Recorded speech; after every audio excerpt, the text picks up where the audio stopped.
Bonjour à tous, on va commencer.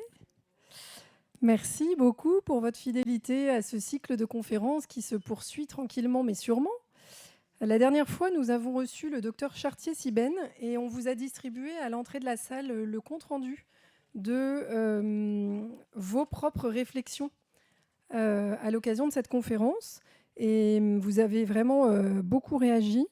J'en tirerai juste 4 éléments qui nous intéressent par rapport à la conférence d'aujourd'hui. La première, c'est que tout le monde peut être victime d'emprise et d'abus, pas seulement des personnes faibles qui seraient prises un peu de fait dans les griffes des manipulateurs. Que les traumatismes subis par les victimes d'abus sont tels que leur silence est très difficile à briser et peut durer des dizaines d'années. On a appris aussi qu'ils ont vraiment besoin de l'écoute et du soin de professionnels, et certainement pas de s'entendre dire « Allez, c'est bon, il faut tourner la page ». Et on a appris aussi, en tout cas c'est quelque chose qui m'a frappée, que certains actes qui nous semblaient moins graves étaient en réalité des délits aux yeux de la justice, car ils détruisent aussi fortement l'estime de soi et la construction affective de ceux qui les ont subis, par exemple l'atteinte à la pudeur ou caresser le ventre de quelqu'un. Madame Chartier-Sibène nous a redit que certains actes en fait sont loin d'être anodins, etc. Donc, n'hésitez pas à garder, lire et prendre avec vous ce compte-rendu. En tout cas, ce qui est certain, c'est qu'à mi-chemin, au moment où nous sommes là dans ce cycle de conférences, il me semble que nous commençons à comprendre, autant que faire se peut, les mécanismes de l'emprise et des abus sexuels qui parfois en découlent. Et nous avons essayé de tenter de trouver des clés pour les reconnaître, pour s'en préserver évidemment. Et nous voulons trouver des moyens pour en préserver nos familles, en préserver nos écoles et notre paroisse. Parce que nous avons compris depuis le début de ces conférences qu'un enfant sur 8, à minima, est victime de violences. Ce qui veut dire 3 enfants par classe dans les classes de nos enfants, dans les groupes de catéchisme, etc. Voilà. Et donc là où nous en sommes dans notre cycle, nous sommes au moment où nous voudrions parler de la prévention, c'est-à-dire comment, quelle meilleure, plutôt que de guérir, quelle est la meilleure solution? C'est évidemment de prévenir. Prévenir comment? Eh bien, en alphabétisant nos enfants, en les aidant à savoir parler du corps, de leurs émotions, en les aidant à trouver les mots pour savoir ce qui est permis, ce qui est défendu, en les aidant à leur faire comprendre que leur parole compte, même face à la parole d'un adulte. Et Camille Sépulcre, que nous recevons aujourd'hui, est conseillère conjugale et familiale, et c'est précisément son métier que de nous aider, nous les adultes, mais aussi d'intervenir dans les écoles, dans les collèges, dans les lycées, pour écouter et travailler avec les parents, avec les équipes enseignantes et aussi avec les enfants sur comment informer, comment rassurer, comment responsabiliser les jeunes et leurs parents sur la vie affective, relationnelle et sexuelle. Alors, elle est mariée depuis 17 ans, elle est mère de 4 enfants, c'est aussi une très vieille amie. Et elle est reconvertie depuis 7 ans dans le conseil familial et conjugal après avoir fait 12 ans en entreprise. Voilà, donc je lui laisse la parole maintenant et je la remercie beaucoup d'être venue ce soir. Merci beaucoup. Alors, je vais effectivement enchaîner. Donc, depuis 7 ans que je fais du conseil conjugal et familial, donc j'ai une partie cabinet libéral où je reçois des couples et des familles, mais j'interviens aussi beaucoup dans les établissements scolaires. Pourquoi? Pour proposer aux ados, aux enfants même, puisqu'on va aussi dans les écoles primaires, un espace de parole qui sera sécurisé, c'est confidentiel, d'accord, dans lequel ils pourront poser toutes leurs questions sans craindre de déplaire potentiellement. Ce qui peut arriver quand un de nos enfants dans la famille nous dit quelque chose qui ne nous plaît pas beaucoup, on se dit « Ouh là là, panique, qu'est-ce que c'est que ça ?» Donc, ils n'ont pas peur de déplaire, ils n'ont pas peur d'inquiéter non plus, voilà, par leurs questions. Et évidemment, pas d'être jugés, mais ça, ils ne sont pas forcément jugés dans leur famille. Mais en tout cas, voilà, l'idée, c'est de proposer cet espace sécurisé et qui est vraiment complémentaire, et je le dis très fortement ici devant un public de parents, c'est très complémentaire avec ce qui se vit dans les familles, d'accord ? On a 2 façons d'éduquer, différentes évidemment. Dans une famille, on transmet des valeurs, des croyances, tout ce à quoi les notions d'interdit, d'autorisé, ce qui est bon, ce qui est mal, etc. Voilà, ça se passe dans les familles. Et nous, dans nos interventions scolaires, le but, c'est que ces jeunes puissent se poser les bonnes questions pour trouver les réponses en accord avec ces valeurs qui auront pu leur être transmises dans leur famille. Voilà. Ce qui est le plus compliqué pour un jeune, c'est d'être en décalage de valeurs. C'est-à-dire qu'on leur dirait quelque chose d'un côté et quelque chose d'autre de l'autre. Donc l'idée, c'est que dans ces interventions scolaires, vraiment, on se fait l'écho de ce qui peut se passer dans les familles en questionnant pour que le jeune trouve ses propres réponses en accord avec ce qui se passe. Voilà. Donc, et je le dis parce que c'est vrai que quelquefois, on a les directeurs d'établissements scolaires qui sont très inquiets par rapport aux parents, en disant mais qu'est-ce que vous allez leur dire, pourquoi, comment ça va se passer, il y a des parents qui sont inquiets, etc. Donc voilà, donc soyez rassurés de ce point de vue-là. C'est d'autant plus important, vous derrière, de pouvoir, si jamais ça arrive à vos enfants, de pouvoir en discuter dans les familles, d'accord, de pouvoir challenger, questionner votre enfant, etc., pour que lui puisse créer l'unité autour de tout ce qui se dit dans l'éducation affective, relationnelle et sexuelle pour lui. Voilà, alors c'est d'autant plus important de transmettre ce que vous avez à transmettre que finalement, tout ce que vous allez transmettre, vous allez le faire de façon consciente ou inconsciente. D'accord ? Vous avez grandi avec un système de valeurs, donc vous allez les transmettre de façon consciente en parlant à vos enfants. Mais il y a aussi plein de choses qui vont se faire de façon inconsciente. Et c'est là que peut-être vous allez ramener tout ce qui constitue vos peurs, n'est-ce pas ?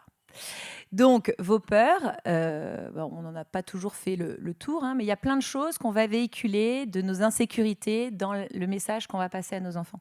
Donc, ça va être important d'essayer, et on va voir comment on peut le faire, de prendre un peu de recul par rapport à ces peurs, d'accord, pour rechoisir les messages qu'on veut passer à nos enfants, d'accord, pour qu'on ne soit pas trop dans les messages inconscients qui peuvent créer une forme d'insécurité chez nos enfants. Parce qu'évidemment, la question de l'éducation affective peut être inquiétante. Aujourd'hui, on est quand même dans un contexte... Alors, Luce, tu nous donnais un enfant sur 8. Moi, j'avais même un enfant sur 5 en Europe, victime de violences sexuelles. Donc, je pense que les chiffres sont très éloquents. Évidemment, on l'avait entendu même avec la conférence du juge Durand, plus de 80% de ces violences sont faites dans l'environnement proche de l'enfant.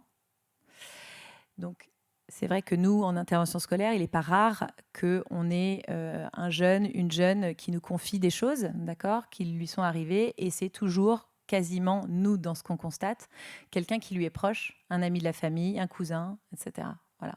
Donc, on se retrouve avec des situations de violence extrême et qui ne peuvent pas être... qu'il faut absolument réparer à un moment, qu'il va falloir réparer. Donc ça constitue quand même, tous les chiffres qu'on va entendre constituent un climat extrêmement anxiogène, évidemment. Et on a aussi tout ce qui est la société sexualisée, d'accord ? L'hypersexualisation de la société qui se fait via les réseaux sociaux, dont honnêtement, en tant que parent, on n'en voit pas la moitié. On ne voit que la partie émergée de l'iceberg, mais si on passait autant de temps que nos enfants sur les réseaux sociaux, on serait peut-être encore plus inquiets. Voilà. Il y a un YouTuber qui s'appelle Le Roi des Rats qui crée il y a des petites vidéos sur YouTube où il décortique un peu ce qui se passe sur les réseaux sociaux, TikTok, Instagram, etc. Et voilà, si vous avez envie de vous inquiéter un peu plus, vous pouvez aller voir. Mais voilà, il y a quand même une réalité qui est super importante. Il y a également l'exposition à la pornographie. Alors là-dessus, les chiffres aussi. Donc on a les chiffres de l'État qui dit que 60% des enfants de 10 à 11 ans ont été confrontés à des images pornographiques. Et puis il y a aussi des gens qui disent qu'en 5e, 100% des enfants ont été confrontés à des images pornographiques. Donc là, on se retrouve dans quelque chose qui va complètement nous échapper également en tant que parents.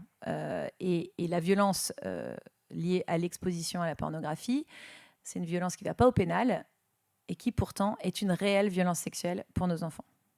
Donc voilà, on va voir un petit peu comment on se positionne un peu là-dedans. Mais c'est vrai qu'on se retrouve avec un climat extrêmement anxiogène et que quand c'est trop anxiogène, quand ça concerne nos enfants, il y a une part de nous qui va refuser de le voir. C'est trop pénible. Dans notre inconscient, il y a quelque chose qui va bloquer, d'accord ? Et c'est comme ça que, par rapport aux chiffres, je vous disais 60% des enfants de 10 à 11 ans ont été exposés, puis il n'y a que 7% des parents qui pensent que leurs enfants ont été exposés. Donc, il y a un léger décalage, comme vous pouvez le voir. sans être ironique. Donc évidemment, protéger, éduquer nos enfants à la vie affective, relationnelle et sexuelle, ça ne peut pas se faire sans cette véritable prise de conscience que ça concerne tout le monde, que les violences sexuelles peuvent être une réalité et sont une réalité concrète, et que donc à un moment, on ne peut plus refuser de voir ça, et il faut s'y attaquer. Alors comment est-ce qu'on va faire, nous, en tant que parents, pour protéger nos enfants d'une part, les aider à se réparer si nécessaire, d'accord, et surtout leur apprendre à se protéger eux-mêmes face à une situation. On ne maîtrise pas tout, malheureusement. On ne peut pas contrôler 100% des fréquentations de nos enfants. On ne peut pas vivre dans un climat de méfiance permanent, sinon on ne fait plus rien. Donc, il y a vraiment un moment, leur dire, comment est-ce que je vais t'armer, mon enfant, pour que tu puisses aller de l'avant et te protéger toi-même dans certaines situations. Et tout ça, avec un vieux très pieux, de ne pas leur faire vivre ce climat d'insécurité dans lequel on peut aussi se sentir. À un moment, ce dont on a besoin, c'est que nos enfants aient confiance en la vie, croquent la vie à pleines dents et une vie affective, relationnelle et sexuelle épanouie. D'accord ? Et on peut imaginer que pour ça, va falloir s'y investir et pas en avoir peur. Donc, on va essayer de trouver un petit peu les clés pour permettre tout ça. Alors moi, je vous propose une analyse. C'est Pierre Lassus qui a écrit un livre, en l'occurrence sur la maltraitance des enfants, mais qui s'appelle Bienfaits et méfaits de la parentalité. Et dedans, il dit il y a 3 P pour la parentalité, d'accord ? Il y a le protéger, il y a permettre et il y a pourvoir. Protéger, permettre et pourvoir, les 3 P de la parentalité. Donc, ce que je vais vous proposer, c'est 3 thématiques, on va dire, pour permettre à nos enfants de vivre une vie affective, relationnelle et sexuelle épanouie. La première chose, ça va être de protéger. Nous sommes les adultes, nous devons la protection à nos enfants. D'accord ? Moi, en tant que parent, je suis le modèle de mes enfants, je suis celui en qui ils ont confiance, et donc il faut à un moment qu'ils puissent compter sur moi, s'appuyer sur moi, sur ces problématiques-là. Alors, je vais pouvoir protéger avec mes mots, bien sûr. Alors, il y a le discours préventif, mais ce discours préventif qu'on va utiliser en posant des interdits, ne fais pas ci, tu risques ça, attention à, etc. C'est un discours qu'il faut avoir, évidemment, hein. Mais se souvenir que c'est un discours qui entretient le climat d'angoisse. D'accord ? Donc, ça ne peut pas être le seul discours qu'on va avoir. Et ça, c'est super important. Ça ne peut pas être le seul discours. Le discours de l'interdit ne peut pas être le seul discours que j'ai en tant que parent. Il va falloir aussi que, dans mes actes, je protège mon enfant. Alors, commençons. La première chose qui m'apparaît la plus importante, c'est la question de l'usage des smartphones. Comment est-ce que des smartphones, voilà. Comment je protège en acte mon enfant ? Pourquoi je vous parle des smartphones ? Parce que c'est par les smartphones, d'accord, qu'arrivent les images pornographiques à nos enfants. C'est par les smartphones que les réseaux sociaux rentrent dans la vie de nos enfants, d'accord, et que, voilà, avec toutes les dérives qu'on va pouvoir connaître, notamment toute la partie hyper sexualisée des réseaux sociaux. Donc, ça arrive par les smartphones et ça arrive aussi par l'ordinateur des parents. L'ordinateur familial, magnifique. Alors, ce qu'il faut savoir, c'est que vous savez que l'industrie pornographique, c'est une des industries les plus puissantes du monde, n'est-ce pas ?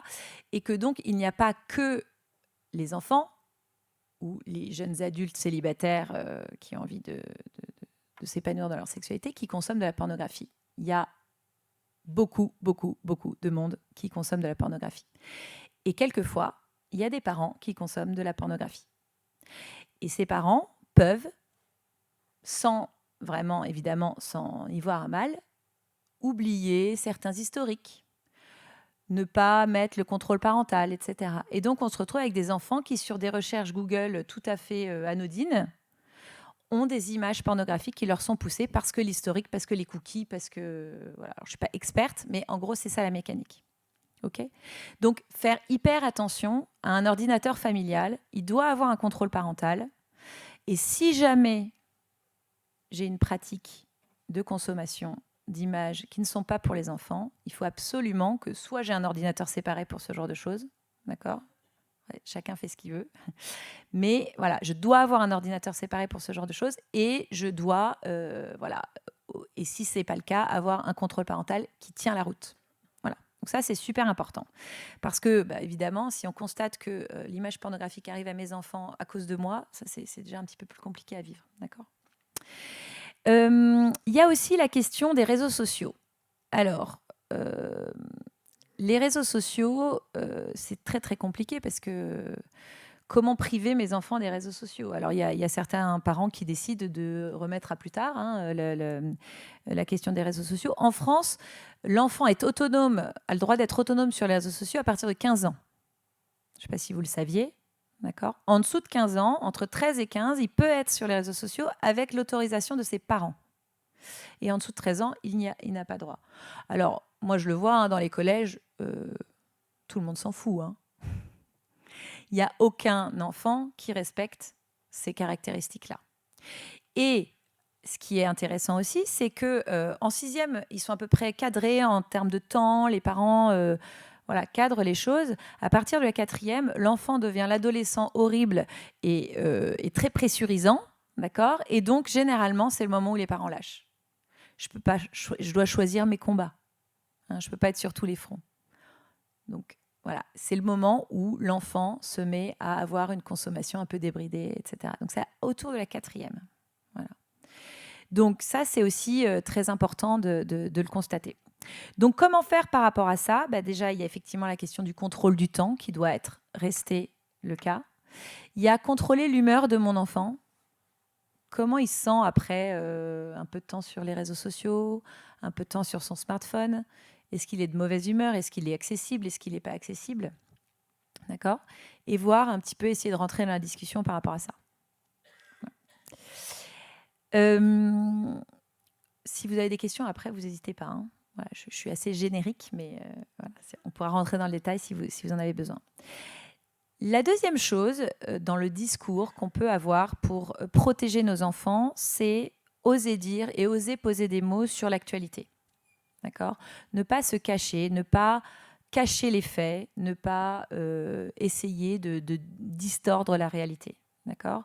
Quand on parle, par exemple, des violences sexuelles dans l'église ou ailleurs, dire « oui, c'est un fait, qu'est-ce que tu as comme question à me poser sur le sujet ?» D'accord ? Oser en parler. C'est super important parce que quand il y a un non-dit, un tabou, un caché, l'enfant va le sentir. Il va sentir le malaise. Il va se dire, ça veut dire qu'on ne peut pas en parler. Ça veut dire qu'on n'a pas le droit d'en parler. D'accord ? Donc, oser en parler, c'est permettre à l'enfant de faire pareil. Et ça aura des conséquences tout à fait vertueuses. Parler des choses, ça n'est pas inciter. Et ça, c'est important aussi. Dans tout ce qui est éducation affective, relationnelle et sexuelle, parler des relations amoureuses, parler des relations sexuelles à vos ados, ça ne veut pas dire les inciter à avoir des relations sexuelles n'importe quand. C'est juste sortir du tabou et permettre de discuter un petit peu sur les sujets.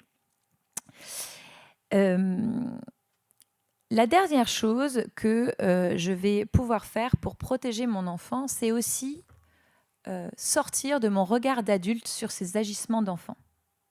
Et ça me paraît être quelque chose qui est super important. L'enfant, il a un développement psycho-affectif, en gros, pour vous caricaturer, entre 0 et 6 ans, il a une forte curiosité quant à son appareil génital, l'appareil génital des copains, des frères et sœurs, etc. Il a une curiosité par rapport à ça et un besoin d'exploration. Ça ne veut pas dire qu'il n'y a pas de limite, attention. Mais en tout cas, il a une curiosité. Ça veut dire qu'il va essayer d'aller voir, il va essayer d'aller toucher. On est d'accord qu'il n'a pas le droit de le faire, mais ça ne veut pas dire que quand il le fait, c'est perverse, c'est... je n'ai pas d'autre mot que perverse qui me vient à l'esprit, mais voilà, il y a un aspect naturel par rapport à ça. Ce qui est naturel aussi, c'est que l'enfant, quand je lui dis « tu n'as pas le droit de toucher », je lui pose un interdit, il obéit. S'il n'obéit pas, et qu'il est recadré et qu'il continue dans ce comportement, là, on va se poser une question. D'accord ? Mais la démarche spontanée d'un enfant entre 0 et 6 ans qui va toucher, qui va regarder, etc., c'est quelque chose sur lequel on doit pouvoir avoir un regard bienveillant. Faut faire attention parce qu'effectivement, un adulte qui ferait la même chose, ça serait totalement inconvenant.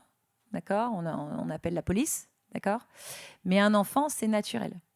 Et donc voilà, attention à nos réalités d'adultes qui sont posées sur les agissements de nos enfants. L'autre chose aussi, c'est que donc après 6 ans, entre 6 et 12 ans, c'est ce qu'on appelle la période de latence. Donc ils ne sont pas spécialement intéressés par les organes génitaux, la sexualité. Quand on a des enfants qui, à cet âge-là, ont des comportements très génitalisés, là, on peut aussi commencer à se poser quelques questions. Toujours pareil, avec un premier recadrage, c'est interdit. Si l'enfant s'arrête, pas de panique.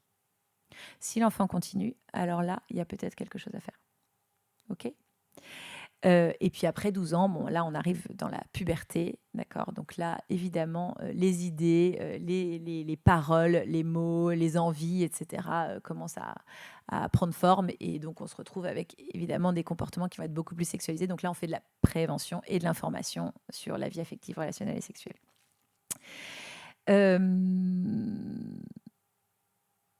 Voilà, ça c'est super important. Donc vous pouvez avoir à l'école des petits-enfants qui touchent, qui regardent, qui embrassent, etc. Voilà, il n'y a pas forcément le feu au lac là-dessus. Et je le dis d'autant plus que du coup, un enfant qui a un comportement naturel et qui se fait vraiment bâcher de façon assez violente, il ne comprend pas en fait, parce qu'il n'a rien voulu faire de mal. Et donc il y a un côté un peu paradoxal pour lui, il ne comprend pas en fait. Voilà, donc voilà ce que je peux vous proposer aujourd'hui pour dire, pour protéger mon enfant, voilà ce que je peux faire en actes et en mots. D'accord ? Ensuite, dans ce qui est le permettre. Le permettre, ça va être quoi ? Ça va être permettre à mon enfant de comprendre ce que c'est que la sexualité, ce que c'est que la vie affective, etc. Donc ça veut dire sortir de sa pudeur, sortir de ses peurs pour écouter son questionnement. Alors, il y a quelquefois des questions un peu gênantes des petits-enfants, comment on fait les bébés. Ah oui, ça, j'ai une bonne anecdote qui est arrivée en consultation. Une petite fille qui dit à sa maman, tu m'expliques jamais comment on fait les bébés. Bon, alors la maman commence un peu à rougir, à dire oui, mais bon... voilà. Et alors je dis du coup à la petite fille, mais qu'est-ce que tu veux poser comme question à ta maman exactement ? Elle me dit, mais cette petite graine-là, la graine du papa... Donc là, je vois la maman qui rougit encore plus, voilà. Et je dis, mais c'est quoi ton problème ? Enfin, qu'est-ce que tu te poses comme question sur cette petite graine ? Et elle me dit, elle est en forme de quoi ? Donc là, la maman se détend, voilà, et elle lui dit, mais tu penses qu'elle est en forme de quoi ? Voilà, donc on a décrit une forme de petite graine de papa, voilà. Et donc, c'est intéressant, pour moi, ça c'est très symptomatique, parce que voilà, votre enfant vous dit comment on fait les bébés, vous voyez déjà lui expliquer la relation sexuelle, vous dites, oh mon Dieu, c'est pas possible, je peux pas expliquer ça à mon enfant de 3 ans. En fait, il veut pas savoir ça. Donc, il faut aller dans le questionnement. Il faut aller lui dire, mais du coup, mais qu'est-ce que tu veux me poser comme question ? C'est quoi ? Quelle est ta question ? Et puis, tu en penses quoi ? Pour voir à quel niveau de réponse l'enfant se situe. Voilà, ça serait quoi, toi, ta réponse ? Donc là, il va faire une super hypothèse. Il va dire, ah bah oui, c'est super, ce que tu penses, c'est parfait. Voilà. Donc, ça nous permet aussi, nous, de sortir un peu de nos peurs et de nos sueurs froides par rapport à l'explication de la vie affective. Donc, voilà, démystifier son questionnement par rapport au corps et à la sexualité, y répondre avec simplicité, on ose nommer les choses par leur nom, et ça, c'est super important. Alors, dans la bibliographie, là, tu as dit « En vrai, c'est quoi l'amour ?» de Inès de Franlieu. Voilà. Moi, ce que j'aime beaucoup chez Inès de Franlieu, c'est qu'elle nomme avec des vrais mots,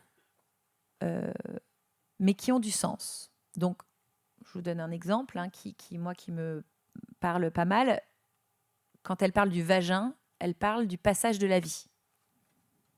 Voilà. Donc, pour un enfant, en fait, tout de suite, bon, déjà, le mot scientifique, ça ne dit pas forcément quelque chose, mais pour un enfant, tout de suite, il comprend la fonction de cette partie du corps. Et donc, c'est par là que passent les bébés. On n'a pas besoin après de refaire une explication. Ah oui, non, mais parce que je ne t'avais pas dit, en fait, voilà, l'accouchement, etc. L'accouchement, le bébé ne sort pas du ventre de la maman, par exemple.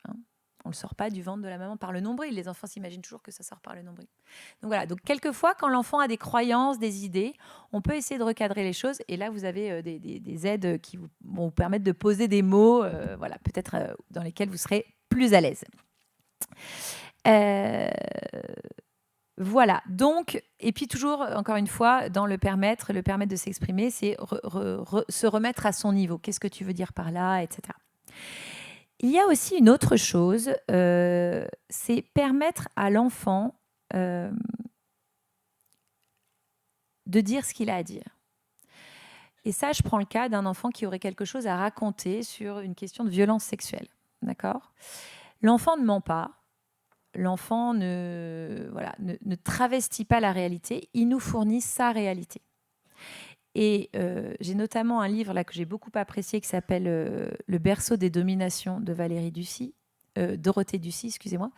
Et Dorothée Ducy, elle explique, c'est sur les thématiques de l'inceste. Hein, donc voilà. Mais elle explique par exemple qu'un enfant, un enfant, en l'occurrence, cet enfant-là se faisait violenter par son père lors de promenades en forêt. D'accord ? Et il disait à sa mère, cet enfant, je n'ai pas envie d'aller me promener avec papa en forêt. Ah bon, mais pourquoi tu n'as pas envie d'aller te promener avec papa en forêt ? J'aime pas la forêt. Oh bah si, la forêt c'est super, arrête ton cirque et hop, c'est parti pour la promenade en forêt. Donc voilà, c'est juste pour dire que quelquefois, l'enfant a une façon de s'exprimer qu'on ne comprend pas directement, qui n'est pas directe. Et donc ça va être important justement là de dire mais qu'est-ce que tu n'aimes pas dans la forêt, hein ? Essayez d'aller creuser. Quand quelque chose, vous ne comprenez pas une réaction de votre enfant, voilà, s'il vous dit j'aime pas les épinards, bon, ok, là vous comprenez. D'accord ? Mais quand il vous dit quelque chose, il n'a pas envie d'aller quelque part, il n'a pas envie d'aller avec un tel, il n'a pas... Voilà. Pourquoi ? Qu'est-ce que tu n'aimes pas dedans ? Et ça, c'est super important pour essayer de décoder et puis d'aller... Voilà. Alors, sans voir le mal partout, évidemment, hein, mais juste pour comprendre ce qu'il a à me dire, pour que sa parole ait de la valeur. D'accord ? Donc oui, l'enfant a une façon propre de dire les choses et il n'invente rien.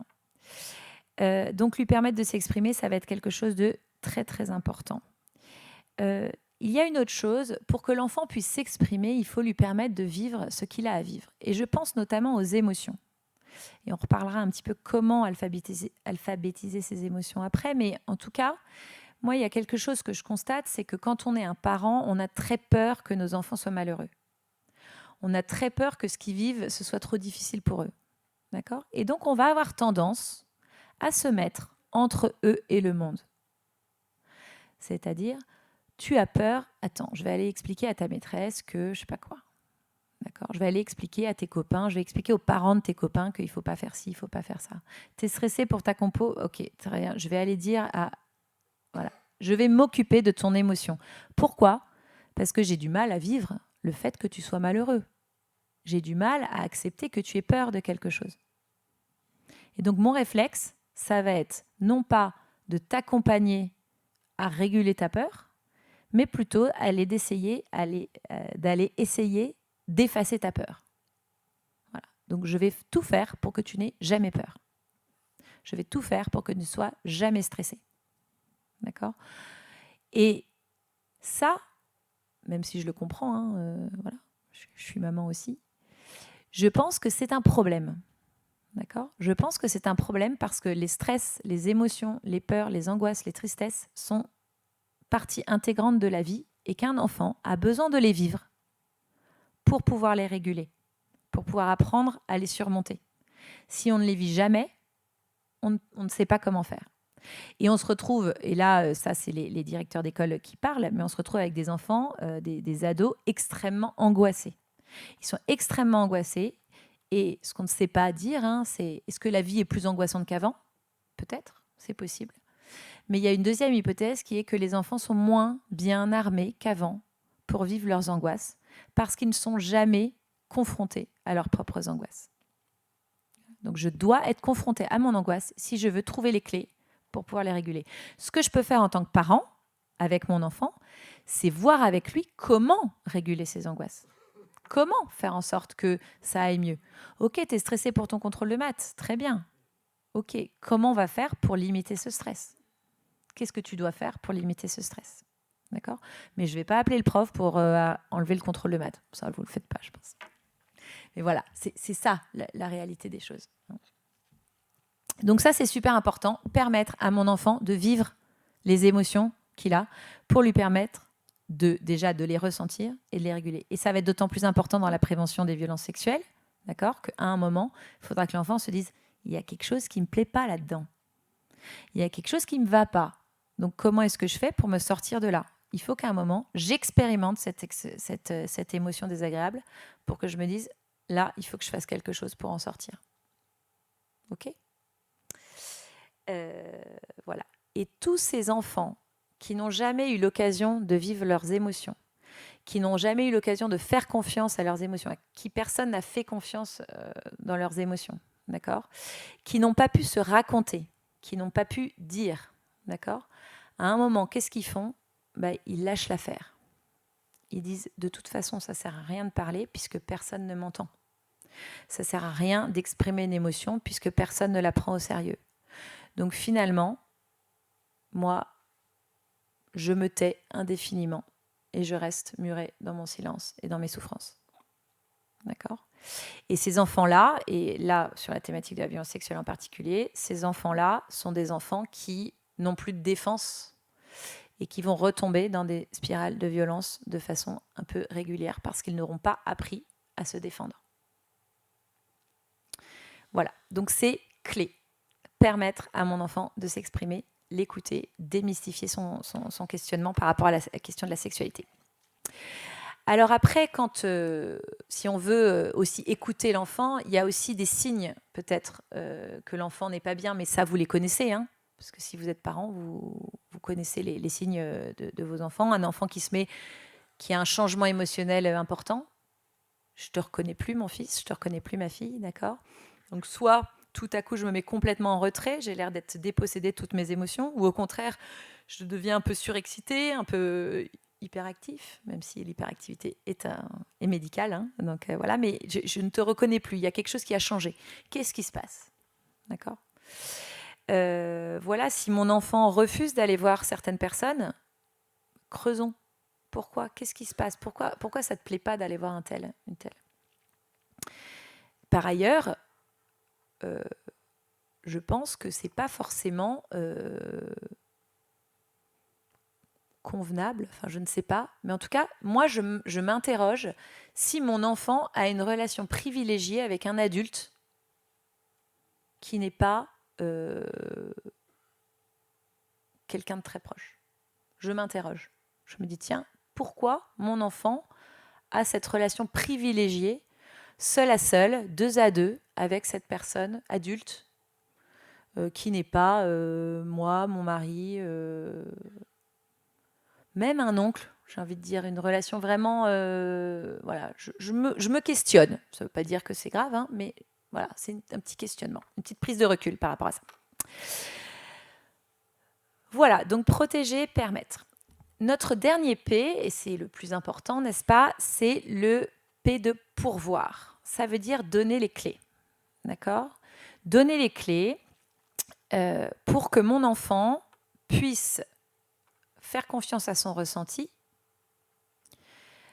se protéger lui-même, donc poser ses limites, d'accord ? Et évidemment, choisir les relations qui vont le rendre heureux pour sa vie relationnelle et affective et sexuelle plus tard. Donc, il y a plusieurs choses là et qui me paraissent super importantes. La première, c'est que je vais aider mon enfant à faire confiance à ses émotions. Pour commencer, il faut déjà que je fasse confiance aux miennes. Et ça, c'est pas super facile parce que on est peut-être on est tous de générations un peu différentes, mais en tout cas, on n'a pas toujours été alphabétisés sur la question du ressenti.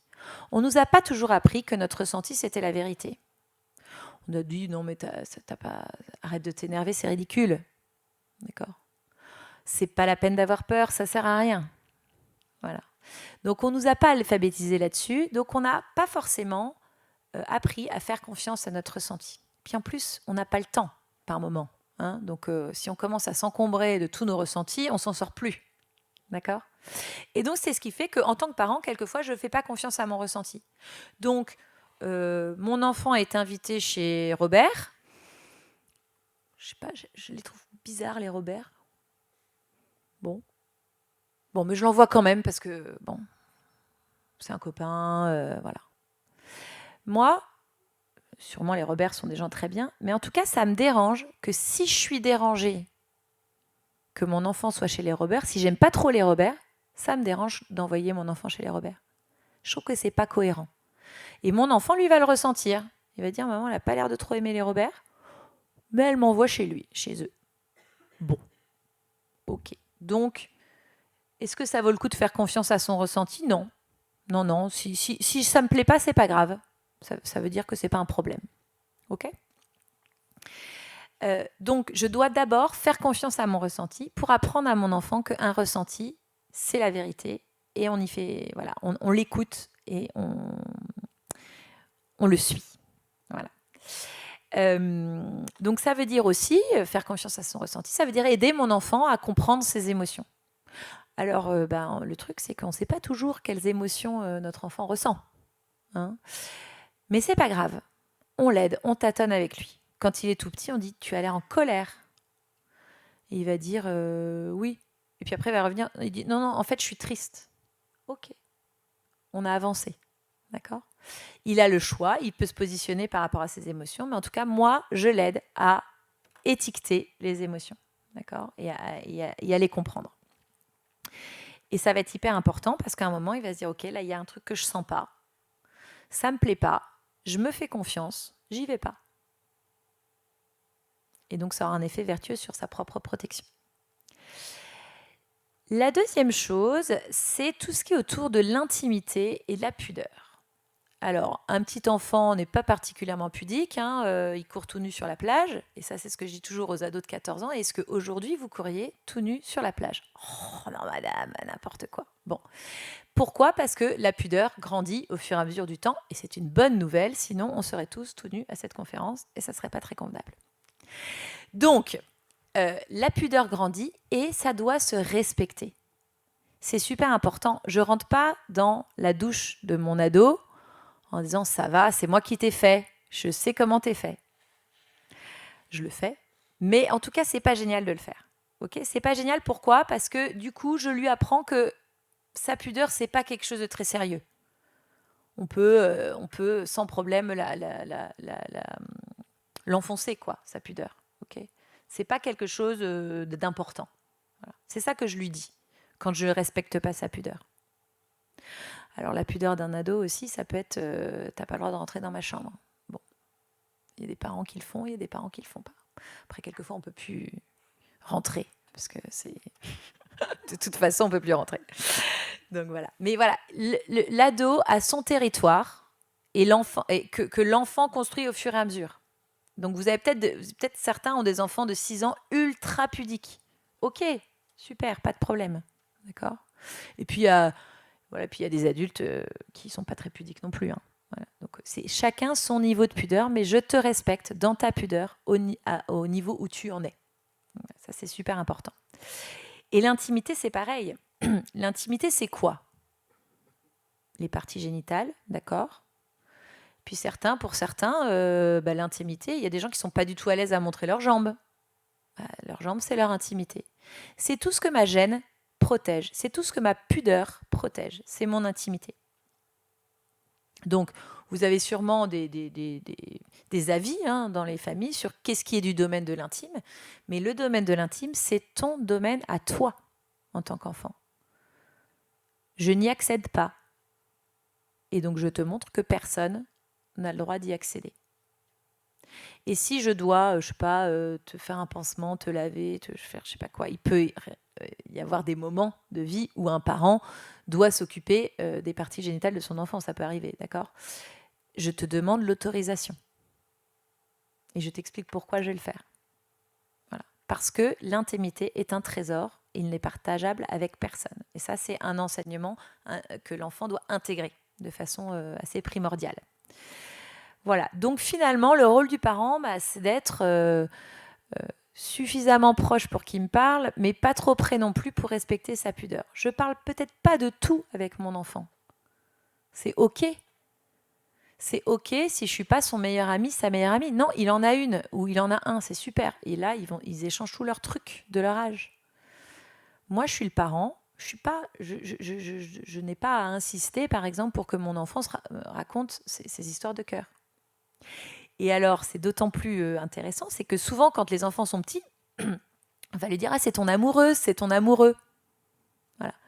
Ça aussi, moi, je dirais, je suis pas sûre, c'est une hypothèse, que c'est du domaine de l'intime.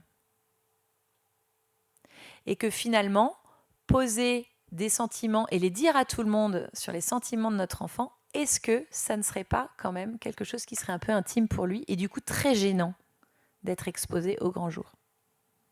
Voilà. Donc quand je ne le fais pas, je lui dis c'est pas gênant, on peut raconter à tout le monde ce qu'on ressent. Donc voilà, c'est l'impact que ça va avoir.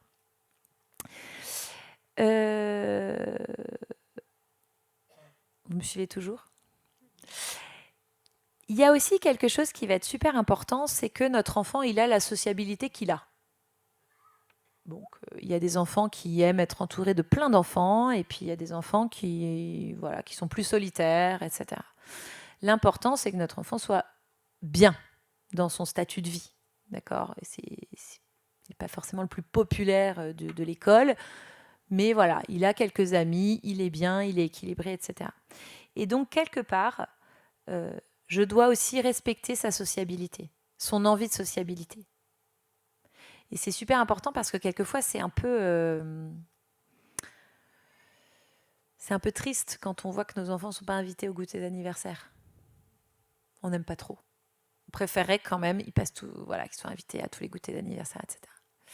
Et donc, quelquefois, on va un peu forcer sa sociabilité. On va dire, mais vas-y, ils sont sympas, eux. Voilà. Enfin, voilà. On peut être amené à le forcer un petit peu dans sa sociabilité. Et donc, on lui dit, même si tu n'as pas envie, tu as le droit d'aller vers les autres. Tu dois aller vers les autres. Voilà. C'est ça qu'on lui dit. Après, est-ce que c'est un message qu'on a envie de passer ou pas ? C'est possible, hein, on peut avoir envie de passer ce message, mais voilà, c'est l'impact que ça a.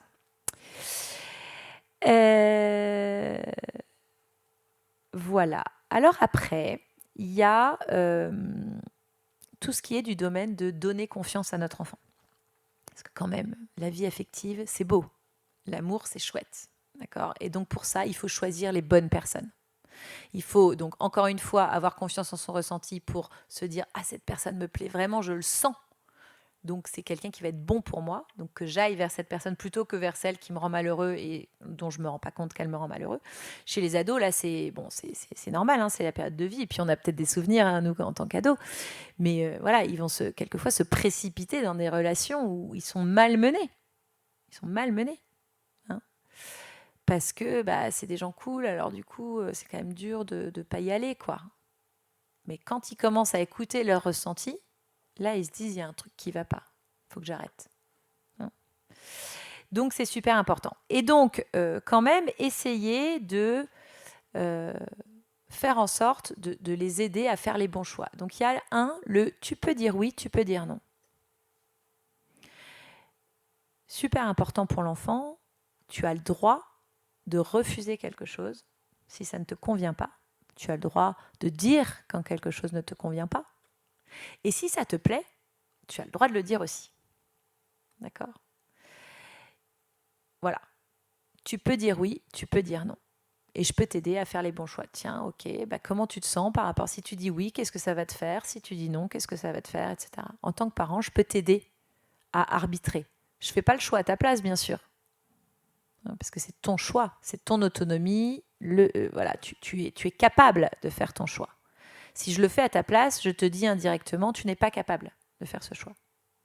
Donc, je ne choisis pas à ta place. Par contre, je t'aide si on a besoin de se poser des questions ensemble.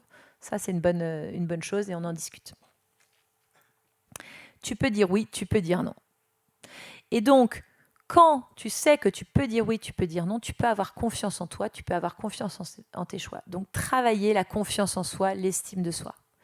Super important, à nouveau, tout ce que je ferai à la place de mon enfant lui dira « tu n'es pas capable ». Il y a des choses, c'est vrai, ils ne seront pas capables. Vous ne pouvez pas demander à un enfant de 6 ans de faire le dîner. On est d'accord, ça, tu n'en es pas capable. Par contre, à 6 ans, il y a des choses que tu es capable de faire. Et donc, je te fais confiance et tu peux te faire confiance sur certaines choses. Donc en fait, prévenir sur la question de l'éducation affective, relationnelle et sexuelle, c'est super large. C'est fais-toi confiance. Et moi, je te fais confiance dans tout ce que tu es en capacité de faire. Je t'aide à cultiver ton autonomie. Je ne fais pas à ta place quand tu sais faire. Sinon, je te dis que tu ne sais pas faire. Voilà. Et pour terminer, je pense que il faut aussi aider nos enfants à prendre le temps de faire les bons choix. On est quand même dans la génération de l'immédiateté, on est tous super impatients, nos enfants c'est pire, d'accord? Et donc, il faut vraiment se dire, ne te mets pas dans une case, prends ton temps, ne passe pas à l'expérimentation trop vite. On a aujourd'hui, dans les classes de 4e l'année dernière, j'avais à peu près 2 filles par demi-groupe qui venaient m'expliquer en 4e qu'elles étaient homosexuelles. Donc je les prends très au sérieux, hein, mais voilà, elles avaient une forme d'urgence à se mettre dans une orientation sexuelle. C'est de leur âge, hein, pas de problème. Sauf qu'en 4e, par exemple, on est en pleine phase d'homophilie. L'homophilie, c'est quoi? C'est, vous savez, c'est quand on a ses super copains et ses super copines hyper fusionnelles. Hein? Et donc, à ce moment-là, on peut être amené à se poser des questions. Tout le monde ne s'en pose pas, mais on peut être amené. Mais en fait, cette relation très très forte que j'ai avec telle copine ou tel copain, est-ce que c'est de l'amour? C'est une question, c'est un questionnement. Et en fait, face à ce questionnement, l'ado, il a tout de suite besoin de trouver sa réponse. Donc, dans le doute, c'est oui. Je suis homosexuelle. Donc, voilà, c'est un peu rapide comme catégorisation. Ça ne veut pas dire que ces jeunes filles ne seront pas homosexuelles à la fin. Hein, mais en tout cas, inciter à prendre le temps, à réfléchir, à réinterroger ses ressentis, à se donner quelques mois pour voir comment ça évolue, etc. Ça, c'est super important. Et ça, on doit les aider, nos jeunes, à être moins impatients et donc plus patients que ce qu'ils ne sont aujourd'hui. Voilà. Et enfin, je crois qu'il faut aussi qu'on leur fasse confiance. On leur fasse confiance sur leur capacité à faire les bons choix, à choisir les bonnes personnes, à grandir et à trouver les personnes qui leur conviendront bien. D'accord. On a été jeunes avant eux. Je ne sais pas si vous avez souvenir d'avoir été complètement perdu dans la vie, mais je crois que, en fait, quand on est ado, on n'est pas forcément perdu dans la vie. Hein. Et nos enfants, ils ont une direction qu'ils vont suivre tranquillement et je pense qu'on peut leur faire confiance là-dessus. Donc, faisons aussi attention à ce climat de peur dans lequel on les fait grandir, parce que je crois qu'eux, ils savent très bien le monde dans lequel ils vivent et qu'ils vont apprendre à en avoir toutes les clés. Donc voilà. Aidons-les, ne faisons pas à leur place. Je crois que j'ai fini. Voilà.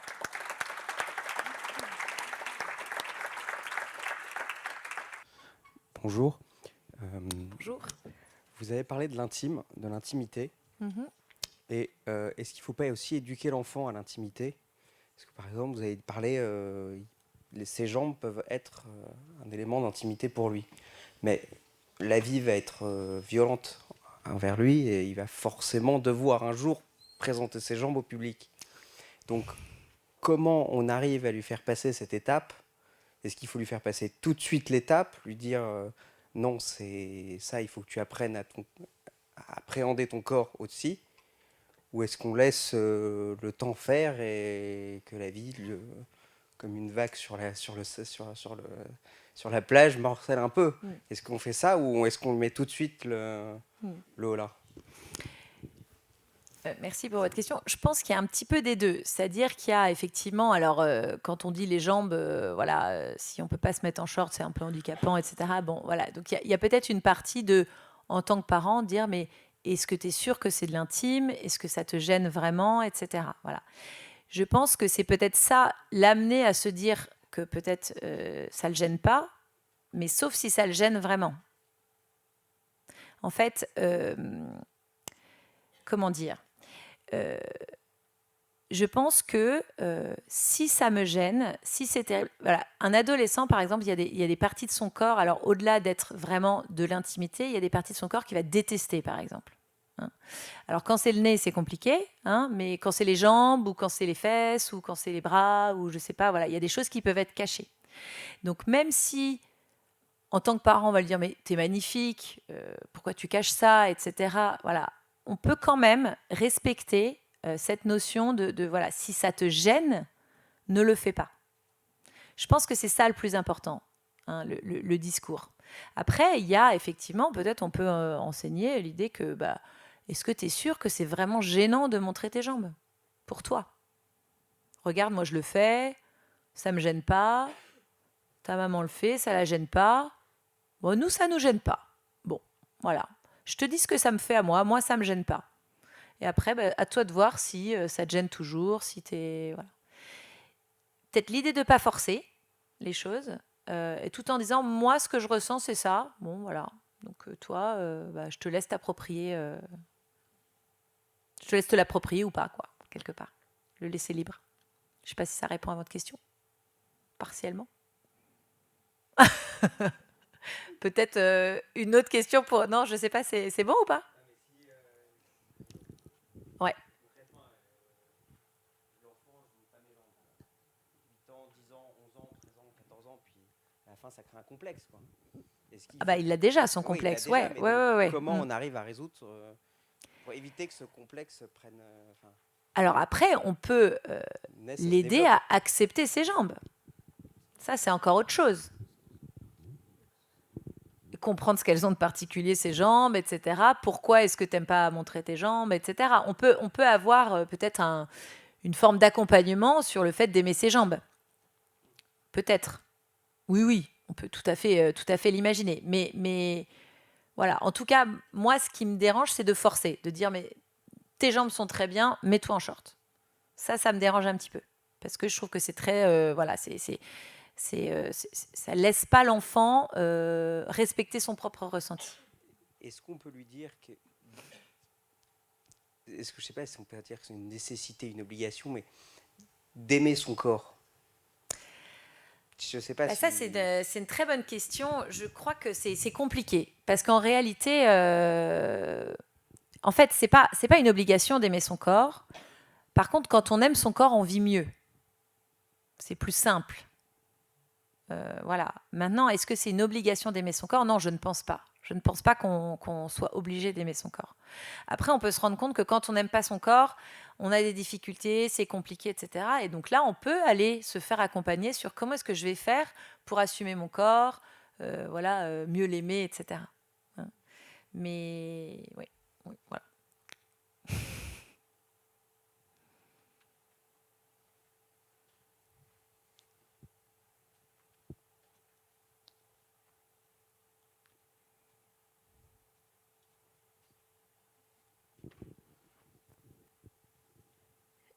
Une question sur... en fait, il y a des enfants qui parlent de certains sujets et d'autres qui n'en parlent pas tellement. Et est-ce qu'à un moment, notamment sur les sujets de violence sexuelle, enfin sans forcément aller dans le détail, mais est-ce qu'à un moment, il faut que nous, on se dise, bah, il faut quand même qu'on lui explique certaines choses, que si une personne lui propose ça, par exemple, je ne sais pas quoi, c'est pas bien, ou seulement le laisser venir et puis finalement, bah, probablement, il l'aura découvert autre part.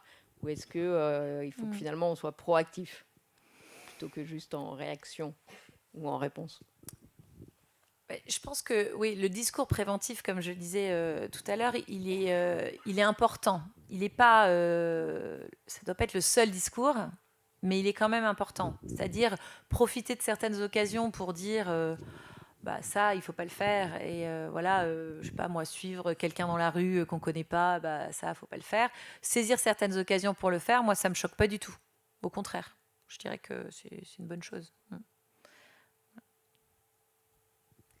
Oui, j'avais une question sur l'éducation à l'école, parce que mon fils est en CM2 et ils vont avoir je ne sais pas si c'est une intervention juste une fois ou si c'est plusieurs cours sur la reproduction, c'est comme ça qu'ils l'appellent. Et en fait, mon fils est déjà dans un truc de berk, qu'est-ce que ça va être, enfin... un truc où déjà il Ça n'a le pas envie dégoûte. d'en entendre parler, quoi. Mm. Donc du coup, je me dis, mais alors pourquoi on met ça en CM2? Et est-ce le bon, voilà. Est-ce le Pourquoi bon ce moment? choix? Voilà. Alors, c'est vrai que là, c'est les cours de bio, pour le coup, qui sont en CM2. Et alors, je ne sais pas si vous avez des souvenirs de votre époque, mais en tout cas, nous, on ne l'avait pas. Je ne crois pas. Donc maintenant, c'est arrivé à ce moment-là. Voilà. Alors, d'un point de vue... je ne sais pas exactement pourquoi les programmes ont été faits comme ça, pour être tout à fait honnête. C'est vrai que ça va être abordé en biologie de façon scientifique, donc a priori sans affect. Voilà. Donc après, à vous peut-être de réussir à en discuter avec lui. Pourquoi ça te dégoûte? Qu'est-ce qui te dégoûte? Pourquoi, voilà, qu'est-ce que tu trouves sale? Enfin, voilà, essayer de comprendre un petit peu, essayer de l'aider un peu à démêler son ressenti par rapport à ça. Voilà, et puis vous pouvez aussi avoir un discours de réenchantement un peu en disant, mais tu sais, l'amour c'est beau. Voilà, nous on est heureux d'être. Enfin voilà, si vous avez une situation de couple amoureux autour de vous, bah regarde, ça leur correspond bien, ils aiment bien ça, etc. Voilà, c'est une façon de dire leur amour. Et là, vous pouvez vous aider des livres pour le coup. Pareil, Inès de Franlieu, super pour parler d'amour. Ouais. Alors, moi, ce que je vois ma chère collègue Marianne au fond de la salle, voilà, qui est juste là. Et avec Marianne, on a un très bel outil, n'est-ce pas, qu'on présente aux ados. C'est le smiley de l'adolescence.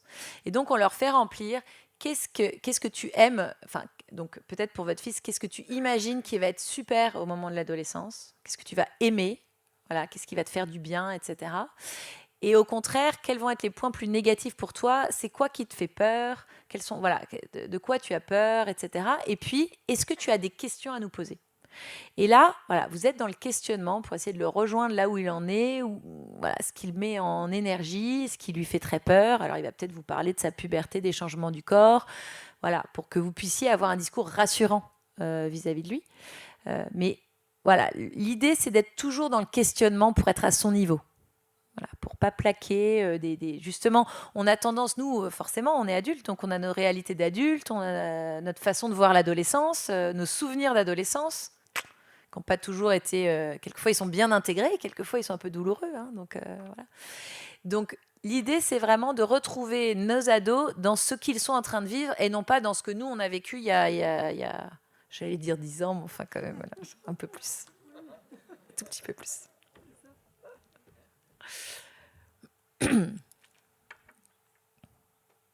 Bonsoir. Ados. Voilà. Et vous avez dit, quand un enfant, après avoir regardé son portable, est de mauvaise humeur, qu'est-ce que ça dénote? Peut-être de l'addiction, probablement à des réseaux sociaux. C'est vrai que moi, j'ai des filles qui sont dans une école où on leur parle de toute l'actualité sur ces mouvements homosexuels, LGBT, etc. Donc on en parle pas mal en famille. Je pense qu'on essaye de les armer. Mais j'aimerais aussi peut-être avoir aujourd'hui de votre part des éléments concrets sur des signes, soit de dépendance. Alors je parle pas de TikTok ou de choses comme ça parce que j'en parle beaucoup avec mes enfants. Mais peut-être plus sur des aspects pornographie par exemple. Qu'est-ce qui doit m'amener à être vigilante si jamais il y avait des comportements en groupe, parce qu'en plus je crois que maintenant des choses se passent en groupe aussi chez les jeunes, une espèce d'attitude complètement impudique. Bon, alors moi mes filles sont beaucoup chez moi, elles sortent pas beaucoup, mais je peux pas les garder dans un cocon, elles vivent dans une génération. Tout à fait. Que ce soit la drogue même dans le quartier, etc. Et elles sont dans une école catholique privée sous contrat. Mais on ne peut pas nier toutes les réalités. Vous avez parlé je crois, des élèves qui sont en 4e à 100% exposés à de la pornographie. Donc nous, quand on est rentré en 6e, le directeur nous a dit, on vous prévient, en fin de 6e, 95% des enfants auront vu des images. Bon, moi, je n'avais pas donné de portable à mes filles avant la 4e. Mais elles ont des amis qui en ont toutes. Des parents qui travaillent et des enfants qui sont seuls. Donc, quels sont les signes? Moi, je suis mère au foyer, donc je suis quand même très présente. Ouais. Et et quelle est la vigilance à avoir. Parce que c'est un problème de société très, très, très important. On peut parler des petits, mais les ados, c'est quand même grave tout ce qui se passe. Les transgenres, les coming out, les tentatives de suicide, les jeunes qui ne veulent plus avoir d'enfants aujourd'hui. Tout ça, c'est triste. La PMA, la GPA, l'idéologie qui vient dans les écoles. Et bon, on ne peut pas lutter contre tout. Il faut vivre avec son temps. Non, et c'est vrai que c'est une de nos grandes angoisses, hein, c'est qu'on ne contrôle pas tout. On ne maîtrise pas tous les discours qui vont être faits à nos enfants. Alors, pour moi, les signes qu'un enfant ne va pas bien, c'est un enfant qui se met en retrait, un enfant qui est dans des émotions désagréables en permanence, qui est irritable. Alors, un adolescent peut être irritable et aller très bien. Hein, voilà. Mais ces émotions varient à l'ado, qui va bien. D'accord ? Il est de temps en temps très désagréable et de temps en temps hyper charmant, plein d'entrain. Et voilà. Si l'enfant, l'ado, du coup, n'est plus jamais de bonne humeur, en tout cas, ça vaut le coup d'ouvrir le dialogue. Même quand il est un tout petit peu de mauvaise humeur, d'essayer d'ouvrir le dialogue. Alors, quelquefois, il va nous envoyer balader. Hein, voilà. Mais c'est pas parce que l'ado nous envoie balader que je le prends pour argent comptant. C'est-à-dire que je suis son parent, donc je reviens. J'y reviens et j'y reviens encore. Je lâche jamais l'affaire, quelque part. Hein. Et pour essayer de comprendre. Voilà. Donc, l'ouverture du dialogue, c'est quelque chose qui va être super important, évidemment. Et plutôt dans le questionnement, plutôt que dans plutôt dans le questionnement. Qu'est-ce que tu vois sur tes réseaux sociaux ? Ça te raconte quoi ? Comment ça te parle ? Qu'est-ce que tu trouves intéressant ? Je sais que dans le discours préventif, alors là je vous parle en tant que maman, mais dans le discours préventif, on peut avoir tendance à être assez négatif sur ce qu'ils vivent. Mais t'abrutis pas avec ça encore, mais de toute façon c'est que des bêtises que tu vois, ce genre de choses. Et en fait, le résultat, c'est que l'enfant va se replier sur lui-même en disant de toute façon mes parents me comprennent pas. Voilà, donc il y a ce discours préventif, mais il y a aussi surtout s'intéresser à sa réalité, comprendre, voilà, lui poser des questions, etc. Vous avez votre petit cœur de parent, votre intuition qui dit il y a un truc qui me plaît pas en fait. C'est même pas est-ce qu'il y a vraiment un problème, c'est pas la réalité. Si, c'est une vraie question. Est-ce qu'il y a vraiment un problème ? Mais ce que je veux dire, c'est que dès qu'il y a quelque chose qui vous convient pas, à la rigueur, vous pouvez commencer à questionner. Et j'aime pas te voir de mauvaise humeur comme ça. Qu'est-ce qui t'a mis de mauvaise humeur ? Voilà. Ah, c'est toi qui m'embête. Et là, je suis polie.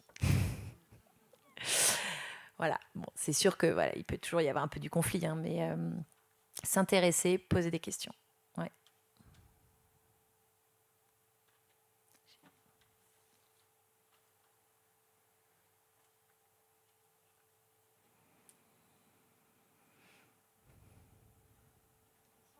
Bonsoir. Moi, j'ai trouvé vraiment intéressant ce que vous avez dit sur le ressenti, faire confiance à son ressenti et toujours dire à nos enfants qu'ils peuvent faire confiance à leur ressenti et qu'on leur fait confiance de se faire confiance. Mais du coup, je ne sais pas si c'est une vraie question, mais ça m'a aussi confrontée à notre réalité d'éduquer nos enfants pour qu'ils soient bien élevés.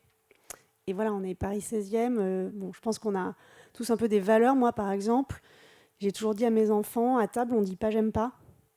Si tu as un dégoût, il va falloir que tu le surpasses un minimum, parce que tu ne vas pas arriver après chez les copains en disant « ah, j'aime pas ». Voilà.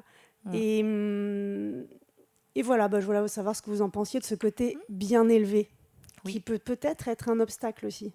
Oui. Ouais. Alors, tout à fait.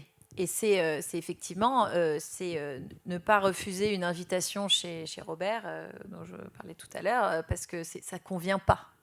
On ne refuse pas une invitation chez Robert. En plus, Robert est super job et tout, donc je vais chez Robert. Voilà. C'est quelqu'un de bien, de reconnu. Donc, effectivement, là, ça peut venir un petit peu en contradiction avec l'éducation, etc. La question de j'aime pas, par exemple, les épinards ou je sais pas quoi à table, etc. Le fait de ne pas dire je n'aime pas ne m'oblige pas à aimer. Et en fait, il y a quelque chose qui est super important, je trouve, c'est tu as le droit de ne pas aimer ces épinards. Par contre, non, tu ne peux pas les recracher. Non, tu ne peux pas quitter la table. Non, tu ne peux pas... voilà. Donc, Donc oui, en fait, c'est pas refuser son ressenti, c'est différer l'expression du ressenti, quelque part. Je pense, hein, en tout cas dans cette notion-là. En revanche, quand il s'agit d'un ressenti, donc il y a le ressenti de j'aime pas, voilà, et puis il y a quand même le ressenti du danger. Et qui là est à mon avis quelque chose d'éminemment sérieux, quoi. Et qui, convenance ou pas convenance, je pense qu'il faut vraiment l'écouter et tant pis si j'ai été mal élevée. Voilà, j'ai dit non. Ouais. On le fait de plus en plus. Là, par exemple, avant, les petits étaient obligés d'embrasser tous les gens chez qui ils allaient, etc. Et là, de plus en plus, on dit t'es pas obligé d'embrasser tante Gertrude qui pique, tout ça. C'est pas mal. C'est quelquefois un peu inconvenant, hein. C'est un peu délicat, quoi, par moment. Hein. Voilà. Mais ça aide l'enfant quand même à prendre conscience de quand il n'a pas envie, il n'est pas tout le temps obligé. Il n'est pas obligé. C'est pas la question que je voudrais poser, mais je trouve qu'il y a une différence quand même entre les épinards et oui. Robert. Tout à fait. C'est que a priori, il peut pas y avoir d'emprise de l'épinard sur mon enfant. Donc, oui. Je pense quand même que voilà. Enfin bon, c'est une petite parenthèse, mais oui, oui, mais avec les épinards, je crée une habitude. Oui, voilà. Oui, enfin, mais bien sûr, c'est pas surtout pas sur le même plan. Ouais. Je voulais poser une question sur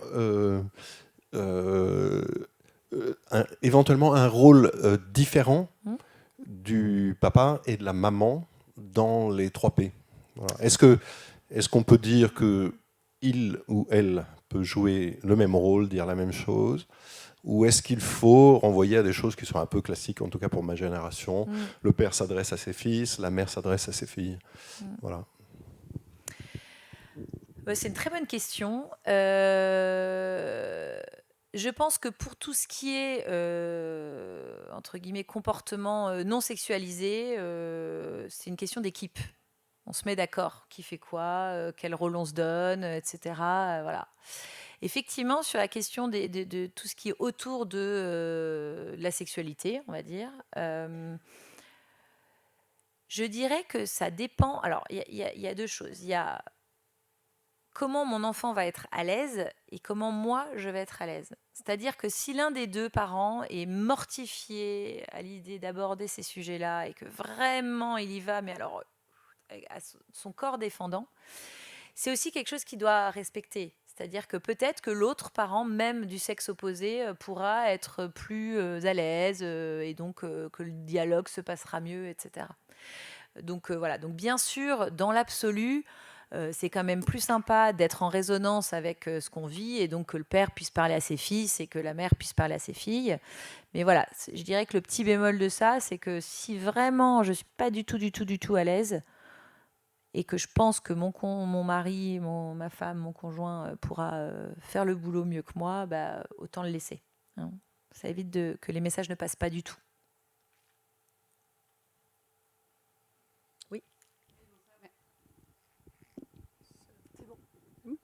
Bonsoir, merci beaucoup pour votre intervention.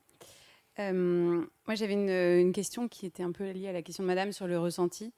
Il y a aussi une situation un peu paradoxale où le ressenti de notre enfant, ça peut être que, notamment dans les cas d'emprise qui est la question au départ qui nous amène tous ici, où le ressenti de notre enfant, c'est qu'il est très aimé par cette personne, très respecté, mis en valeur.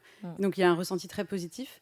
Et comment on fait, nous, pour lui faire comprendre pour déjà décortiquer la chose et au contraire lui faire exercer son esprit critique et pas son ressenti.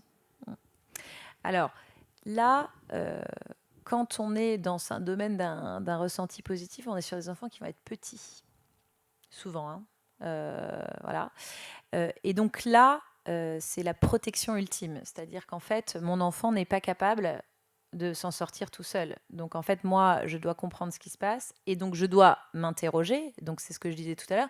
Je dois m'interroger sur une relation un peu fusionnelle entre un adulte et mon enfant. Je dois m'interroger sur le fait que tel adulte aime tant mon enfant. c'est possible, hein, mais je dis quand même, je m'interroge. Il y a quelque chose que voilà. Et donc, peut-être se mettre en travers d'une relation un peu fusionnelle entre mon enfant et un autre adulte, c'est pas forcément une mauvaise chose, quelle que soit l'expression de l'enfant ou quel que soit le. Bon, je dis ça, c'est peut-être un peu tranché, hein. Je me rends pas compte, hein, ça, c'est faut le. Ah oui, voilà. Ah oui, voilà. Ouais. Bon, moi, je suis pas à l'aise en fait. Là, j'écoute mon ressenti et je suis pas à l'aise avec l'idée que mon enfant petit soit fusionnel avec un autre adulte. Voilà. Donc j'irai me mettre en travers. Voilà. Après, sur l'enfant plus grand, c'est soit on a une preuve et à ce moment-là, on se met en travers de façon drastique et on voit comment est-ce qu'on peut réparer les pots cassés. D'accord ? Donc et quand je dis réparer les pots cassés, c'est-à-dire qu'il faut le faire. C'est pas j'ai l'impression que ça va, il s'en sort bien et tout. Non, mais ça, on vous l'a dit aussi dans les cycles des conférences, c'est vraiment aller consulter. C'est super important. Et tant qu'on a un doute et qu'on ne comprend pas, il faut aussi que à un moment, l'enfant, l'ado, ait cette prise de conscience. Donc en fait, c'est pareil, on ouvre le dialogue et on questionne. Mais qu'est-ce que c'est ? Mais ça, moi, ça me paraît bizarre. Moi qui suis ta maman, donc je ne comprends pas. Explique-moi, qu'est-ce qui se passe ? Qu'est-ce qu'il fait ? Qu'est-ce qu'on fait ? Qu'est-ce que vous faites ? Voilà. Pour vraiment aider à cette prise de conscience.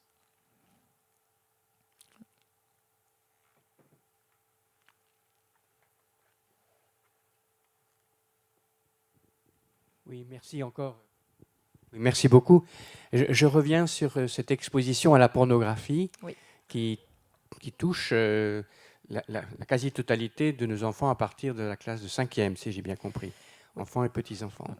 Or, la pornographie, ce n'est pas seulement l'initiation involontaire à la sexualité, mais c'est l'exposition à une grande violence vis-à-vis des femmes, d'après ce qu'on comprend. Oui.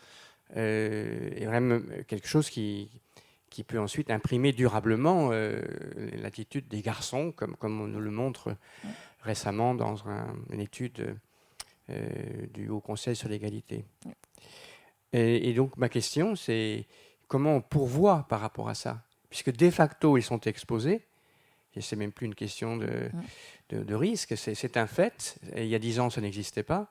Donc comment on pourvoit nos enfants, nos petits-enfants à cette situation qui n'est pas du tout une situation neutre, mais qui peut les déformer gravement dans leur rapport, notamment avec les filles. Oui, et c'est vrai que ça a un réel impact sur les relations garçons-filles. Et on le voit dans les collèges, dans les lycées, voilà, ça a un vrai impact avec... je dirais, dans la cour, les filles se défendent très bien. Il y a aussi un relent de féminisme qui est très fort, et donc les filles se défendent très très bien. Même quelquefois, quand il y a peu de garçons dans une classe, ils n'ont pas toujours la vie facile. Donc voilà, les filles ont un bon regain d'énergie là-dessus. Je pense qu'on trouvera l'équilibre, mais pour l'instant, c'est encore un petit peu instable. Mais c'est vrai que sur toutes les questions vie affective, on se retrouve avec un vrai déséquilibre, des relations potentiellement de domination, etc. Donc, c'est super complexe. Là-dessus, il y a 2 choses. Il y a essayer de sortir de la violence que m'a causée la vision de ces images. Donc, en parler, comprendre, essayer de mettre des mots sur ce que ça m'a fait, mon ressenti, sur le fait que ce que j'ai vu n'était pas la vraie vie. Voilà, avoir une discussion avec un adulte qui est que qu'est-ce que tu as vu et qu'est-ce que tu en as pensé, et que je t'explique, moi, quelle est ma vision par rapport à ça. Donc, toujours le dialogue, on en est toujours un petit peu à la même chose. Voilà. Et de l'autre côté, c'est... avoir un discours sur la relation homme-femme, à quel point elle doit être équilibrée, comment est-ce que ça se passe la relation amoureuse, voilà. Et finalement, la valeur de l'exemple est bonne. Quand on est parent, donner l'exemple d'une relation amoureuse équilibrée, c'est aussi une bonne chose. Voilà. Toujours.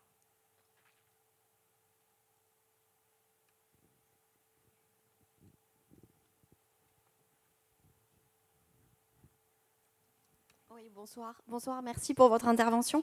J'avais juste une petite question qui n'est pas forcément ce qui nous préoccupe en tant que parents, mais vous avez insisté sur la véracité du ressenti. Oui. Et on a tous en tête des faits, il y a même eu un film dessus sur une histoire vraie, je pense à La Chasse, où des paroles d'enfants n'étaient pas vraies. Comment déceler, parce que bien sûr, nous, en tant que parents, on va tout de suite avoir envie de croire notre enfant et on risque même de galoper en ce sens.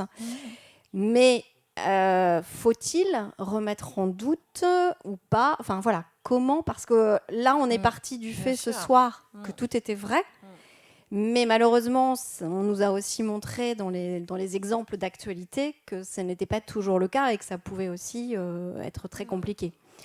Donc comment gérer ce doute qui peut quand même subsister, même si on a envie de croire nos enfants malgré tout. Merci. Alors juste pour essayer de comprendre, donc dans le film dont vous parlez, parce que je ne le connais pas, ce film. C'est un film avec Matt Mikkelsen qui date il y a une dizaine d'années, où en fait une petite fille, il est instituteur, et il y a une petite fille en fait qui, pardon, je vais reprendre. Oui. Je parle de ça, mais on a eu d'autres cas dans l'actualité, mais là je pense à ce film parce que voilà, c'est en fait une petite fille qui est en école primaire et il y a un instituteur et en fait, bon, comme je crois qu'il l'a puni ou je l'ai vu il y a longtemps, enfin voilà, mais quelque chose qui lui a un petit peu déplu au départ et elle va commencer à prétendre qu'il y a eu des attouchements de la part de l'instituteur. Bien sûr, elle va être crue par les parents et tout est monté, mais on s'apercevra à la fin que, pardon, je spoil pour ceux qui vont voir le film, mais voilà, que c'est faux et voilà. Mais voilà, et ça cause beaucoup de dégâts au niveau de l'instituteur et de sa vie, etc. Donc voilà, je ne dis pas, et j'entends bien que le propos là est pour les abus, mais ça m'intéressait de savoir aussi parce que, voilà, malheureusement, il y a aussi des fois où les enfants... Et c'est pour ça que je revenais sur le ressenti qui est vrai. Est-ce qu'on peut toujours dire que le ressenti est vrai? Voilà. C'est ce questionnement-là que j'ai, en fait. Ouais. Merci. Alors, je pense que le ressenti, il est toujours vrai. Là, on ne parle pas forcément de ressenti, mais donc je vais expliquer ce que je veux dire. Un ressenti est toujours vrai parce qu'il m'appartient et il correspond à une situation. Il est de moi et personne ne peut le contester. Voilà. Si je me sens pas respectée, peut-être que la personne en face a voulu me respecter, mais moi, je ne me sens pas respectée. Point, à la ligne, j'ai envie de dire. C'est sérieux, c'est réel et c'est vrai. D'accord ? Après, il y a... là, on pose... donc là, on ment sur des faits. Hein, donc, on ne travestit pas un ressenti, on ment sur des faits. Alors, une chose est sûre, c'est que ça, c'est quand même hyper rare. Rarissime. Hein, et c'est le juge Durand qui vous le disait. On en a parlé précédemment. Ouais. Voilà. Non, c'est pas grave. Non, mais c'est très bien. Donc mais c'est rarissime, d'accord. Et moi, je me pose toujours la question, je me dis, mais qu'est-ce qui fait qu'un enfant va mentir là-dessus ? Comment il peut parler de ça ? Qui lui a mis quelles idées dans la tête, en gros, hein, un peu l'idée qui est derrière ça. Et je trouve que voilà, alors c'est aussi potentiellement une dérive. Hein. On a vu que le mouvement MeToo, avec tous le fait que ce soit plutôt pas mal, il y a aussi des dérives. Il y a toujours des gens qui sont prêts à profiter du pouvoir que leur est conféré telle accusation ou telle accusation. Donc, on n'est potentiellement pas à l'abri que ce genre de choses arrivent. Mais je crois que vraiment... En fait, il faut faire attention à avoir ce genre de peur parce que du coup, on ne prend pas au sérieux les 99,9% des cas qui vont être énoncés, quoi. Hein. Donc voilà. Alors bien sûr, c'est dur de prendre au sérieux. On préfère mettre en doute parce que si on met pas en doute, ça veut dire que c'est peut-être vrai. Si c'est vrai, ça commence à être compliqué, quoi. Donc c'est une tentation qui est super forte de mettre en doute la parole de l'enfant. Parce que ça nous met bien dans un gros pétrin que la parole de l'enfant soit vraie. Voilà, donc c'est dur à affronter. Mais il faut le faire.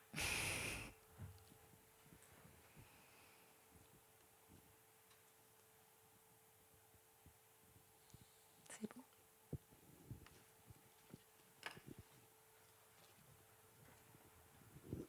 Alors, s'il n'y a plus de questions, je pense qu'on peut remercier Camille Sépulcre de nous avoir éclairés.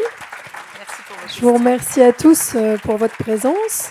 N'hésitez pas du coup à prendre des petits livrets Bayard en sortant. Nous allons aussi nous tenir avec des corbeilles. En fait, vous savez que nous diffusons sur YouTube ces soirées pour qu'elles soient vues par ceux qui ne peuvent pas venir et que cela coûte un certain prix.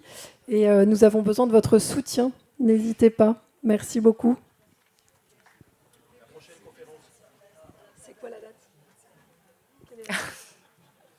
Je ne sais plus.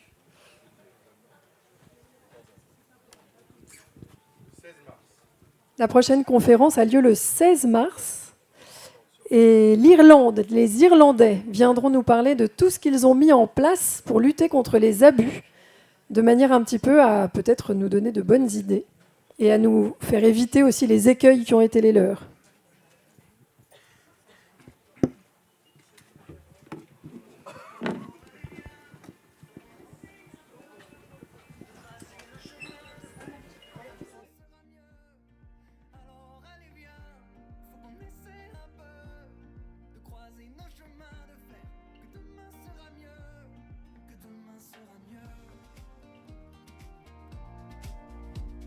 Mieux.